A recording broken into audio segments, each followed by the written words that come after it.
Salut, c'est Rosalis et Morgane. Et aujourd'hui, Morgane relève un challenge de taille très personnalisé. Il va faire la voix off sur un de mes tutoriaux de dessin. Oh là là! Mais un tout nouveau, un où je n'ai pas fait de commentaires justement. Vous l'avez juste vu en speed painting, comme ça il sera vierge de tout commentaire.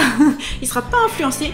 Et vous verrez, c'est un exercice qui est pas si simple que ça, hein, parce que moi je le fais, et puis vous vous dites, oh on écoute, et puis bah patati patata, mais en fait c'est vraiment un exercice difficile. Il faut préciser que je ne dessine pas, hein, donc... Mais il faut préciser que Morgane, ça fait très longtemps qu'il est dans le milieu culturel, créatif et tout. Il me voit dessiner depuis des années. Il m'a interviewé même aussi lors de conférences, donc des démonstrations publiques de dessin. Donc il sait quand même de quoi il va parler. Mais... Ah bon? Mais on va voir ce que ça donne. Comment tu le sens, Morgane? Ah, j'ai un peu le trac. C'est vrai? Ouais, parce que poser des questions ou animer une rencontre, justement, c'est quand même très différent du fait de là faire le commentaire audio. Alors, quand je vois ton commentaire audio qui est tout le temps précis, direct, dans tes précédentes vidéos, je me dis, ah, voilà. Bon, alors, allons-y! Alors, on y va. Alors, aujourd'hui, Rosalis, elle va vous montrer comment elle réalise le dessin d'un de ses personnages de son dernier livre, Yume. Alors, c'est un dessin qui est au tout début de l'histoire. Et là, on la voit dessiner d'abord une fenêtre. Donc, la fenêtre par laquelle la petite héroïne regarde de manière régulière. Alors, c'est une bay window. C'est aussi un hommage à la série Le Monde de Riley. Donc, on voit là maintenant, Rosalis dessine le personnage. Donc, c'est le crayonné. On est à l'étape de crayonné.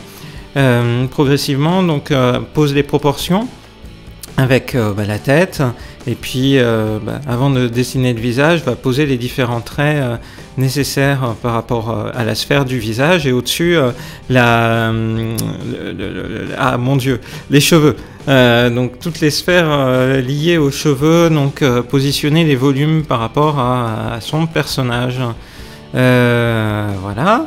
Donc pendant ce temps, eh bien après ça va être le moment de rentrer plus dans le détail une fois que les volumes sont positionnés, et pour ce faire en fait elle gomme un petit peu certains des traits initiaux qu'elle avait réalisés, et en même temps rentre dans le détail au moins du petit siège sur lequel l'héroïne est assise. Voilà.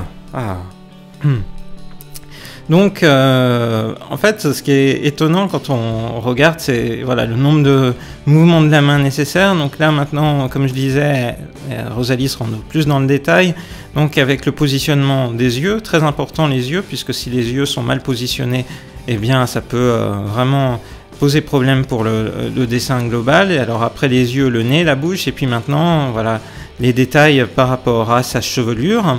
Et puis les détails de vêtements. Déjà, on commence à voir un peu mieux finalement la petite robe que la jeune héroïne Hana, elle porte.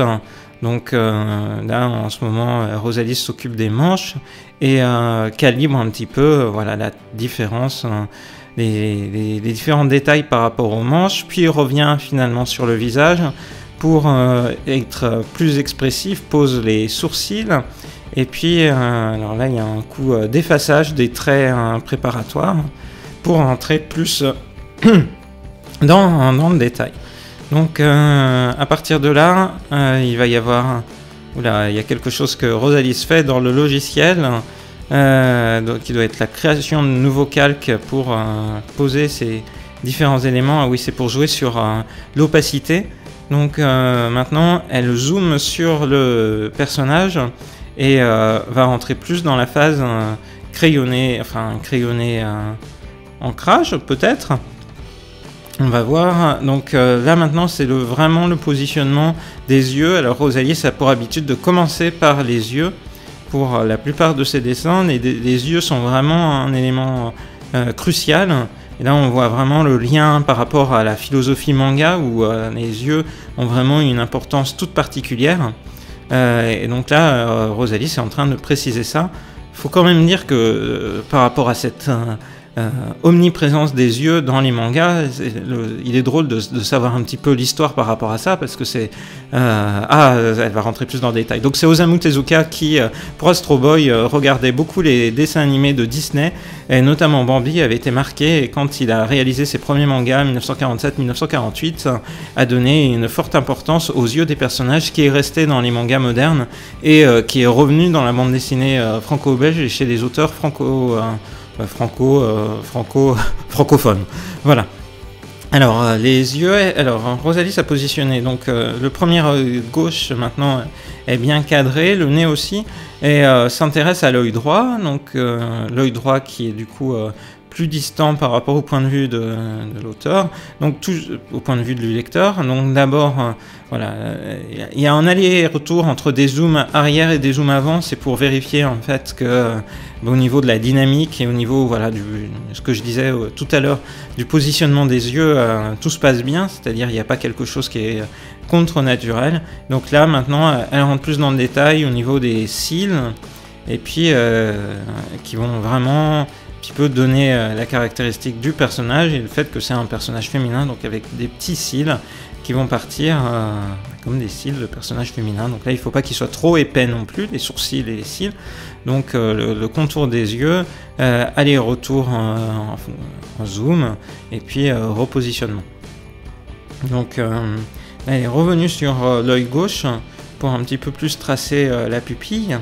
Donc, et en même temps sur l'œil droit, à la fois en effaçant les traits de construction initiaux et puis en regardant un petit peu la dynamique, donc vraiment donner cette impression que le personnage regarde à travers la fenêtre.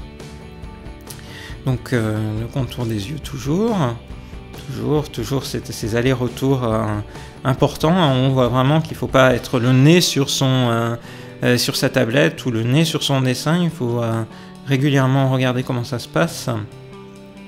Et puis donc là, alors moment d'attente dans les menus. Alors là, le logiciel sur iPad Pro est quand même assez impressionnant, puisque moi, de mon œil extérieur, il semble permettre tout ce que permet Photoshop, avec énormément de fonctionnalités que Rosalis présente très bien habituellement. Et c'est notable, tout son livre Yume a été réalisé sur iPad Pro. C'est-à-dire c'est une réalisation dessinée entièrement sur iPad Pro, ce qui montre bien finalement la manière maligne dont Apple a positionné sa tablette pour les artistes, puisque là maintenant la tablette peut vraiment servir d'alternative pour la création de dessins professionnels. Alors là, Rosalis est en train de chercher des éléments dans les éléments du menu du haut que je ne vois malheureusement pas. Et maintenant on rentre plus dans le détail autour des sourcils. Donc les petits sourcils, et positionne plutôt les cils. Donc les cils typiquement féminins avec des petits traits sur le côté.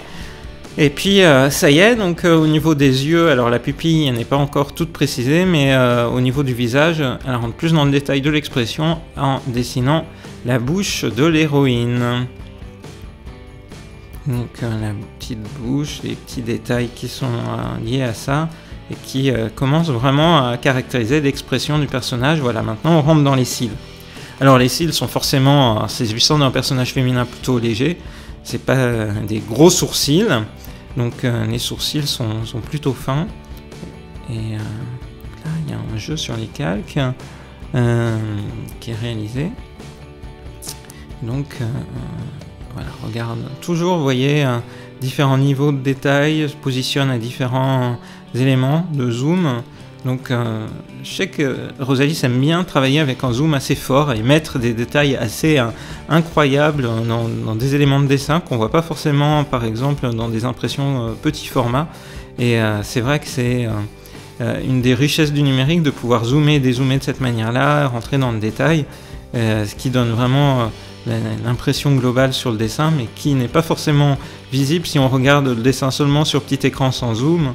Donc je vous encourage à regarder chacun des dessins de Rosalis dans le détail. Donc maintenant elle a tracé le pourtour du visage, le pourtour bas, sachant que le pourtour haut va être déterminé par la chevelure. Et puis maintenant on rentre plus dans le détail du corps. Alors c'est un corps plutôt petit pour ce style graphique, avec une tête certains volumes, ou dans volume certains, et puis le corps qui est tout fin, tout mignon, tout bien positionné. Donc là, positionne un peu la dynamique du corps, les bras, le cou qui a été fait auparavant, et puis revient justement sur les traits de crayonné qui avaient été faits auparavant pour beaucoup mieux donner le contour du personnage jusqu'à la main, et qui est posé sur le petit fauteuil. Voilà. Voilà, on voit que c'est toujours un travail qui nécessite beaucoup de précision. Et puis alors surtout les mains. Alors moi je veux dire, dessiner une main en cours d'art plastique, c'était ce qui me paraissait complètement impossible. Alors moi, si je fais une main, elle sera aussi grosse que la tête, et elle aura aucune perspective.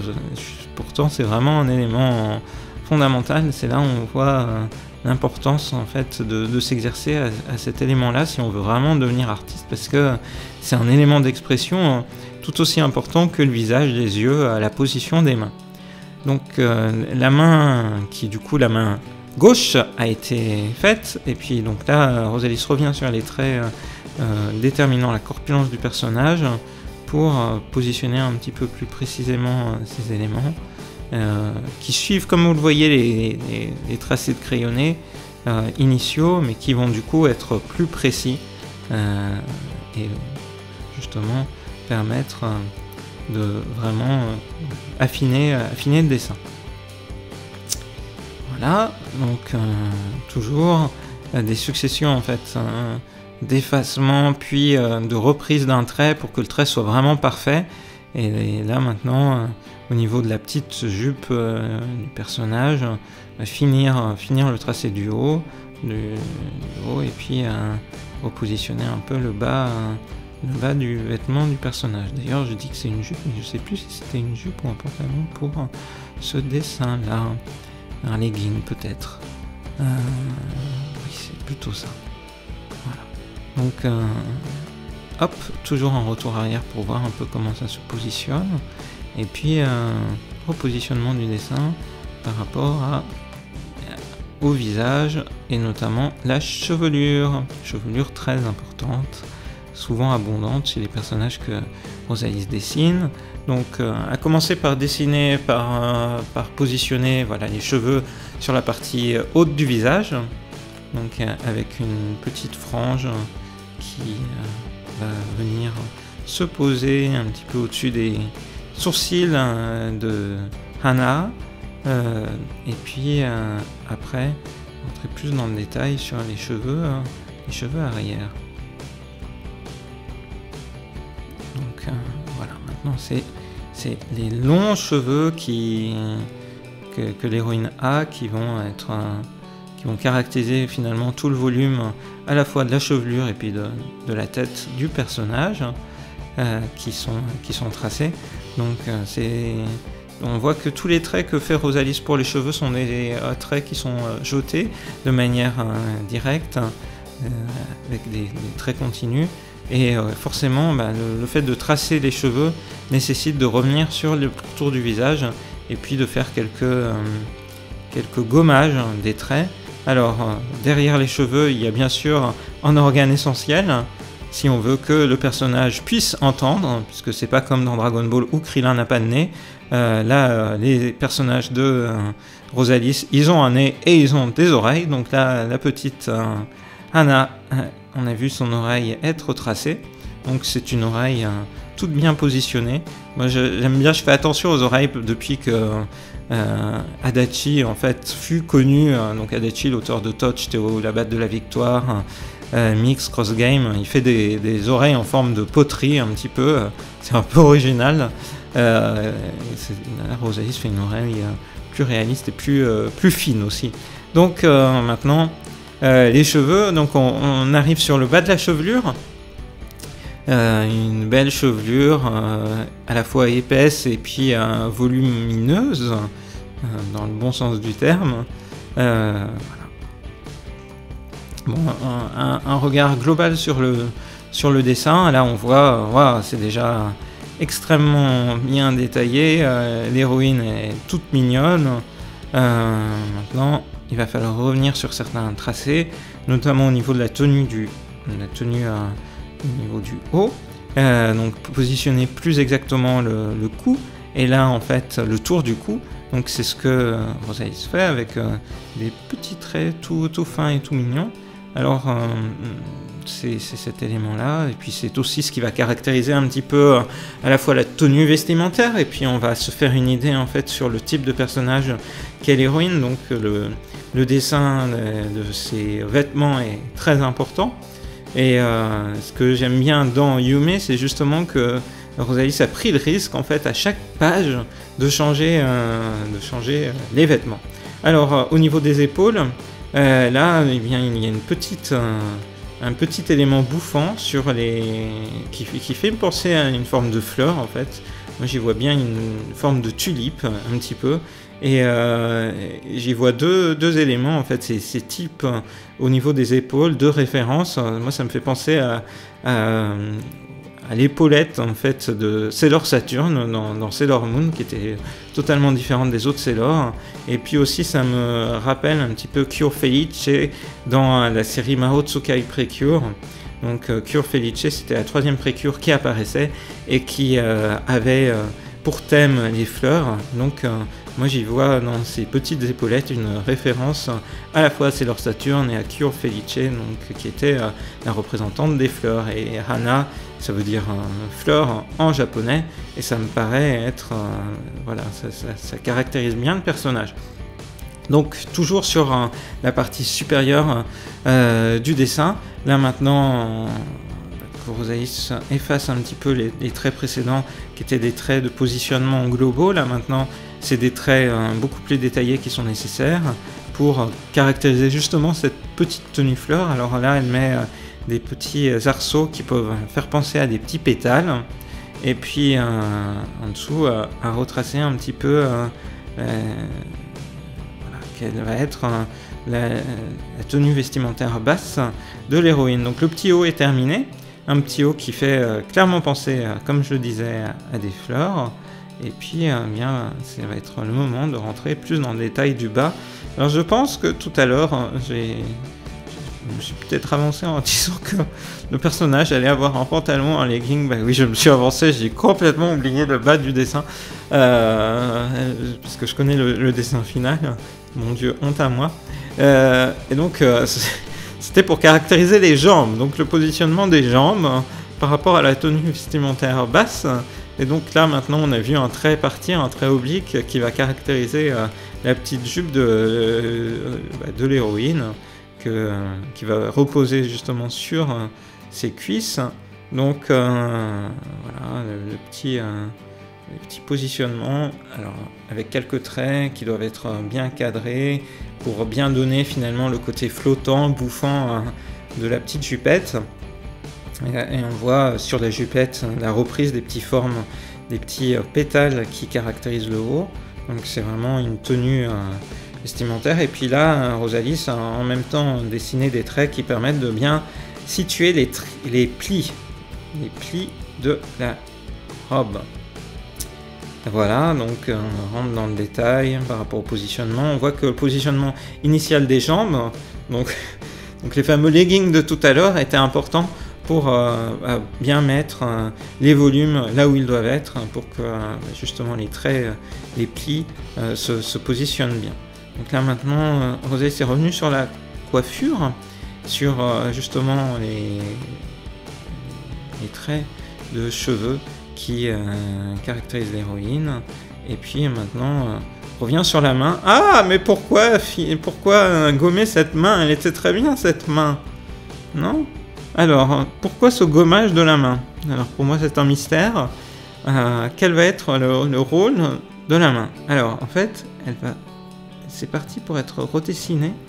Donc, toute la partie précédente de la main est gommée. Et maintenant, en fait, va dessiner doigt par doigt chacun des éléments. Mais elle me paraissait bien la main précédente, non? Donc voilà, bon, bah, c'est une très belle main. Hein. Moi, je ne sais pas faire une main comme ça. positionne la finesse de chacun des doigts. C'est une toute petite main, toute mignonne. Avec des proportions trop chou. Donc on revient sur les traits de la chevelure, donc les traits de chevelure qui se densifient en fait, toujours pour le volume. Et puis c'est fini. Oh là là! Alors, mais tu m'as trop impressionné! C'est vrai? Attends, mais c'était d'une fluidité! Tu as un débit de parole qui est 2 fois plus grand que le mien, ou alors dis donc, on n'aurait pas dit que tu savais pas ce que je faisais, quoi.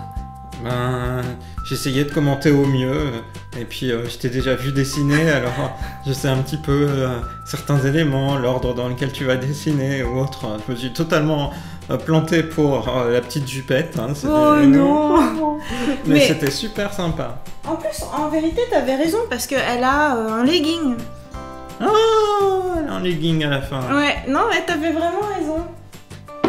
Oh, mais tu m'as grave impressionné. Là, je pense que le challenge est complètement relevé, complètement réussi. Oh, bah c'est très gentil. À mon sens, c'était fou. En plus, t'as disséminé des petits éléments de culture japonaise avec Tezuka, Adachi, et Blanc, et je t'en mets plein partout. Et c'est super riche comme commentaire, c'est génial. Ah, t'es gentil, merci beaucoup. Ouais. Ouais, j'ai trouvé ça rigolo à faire en fait.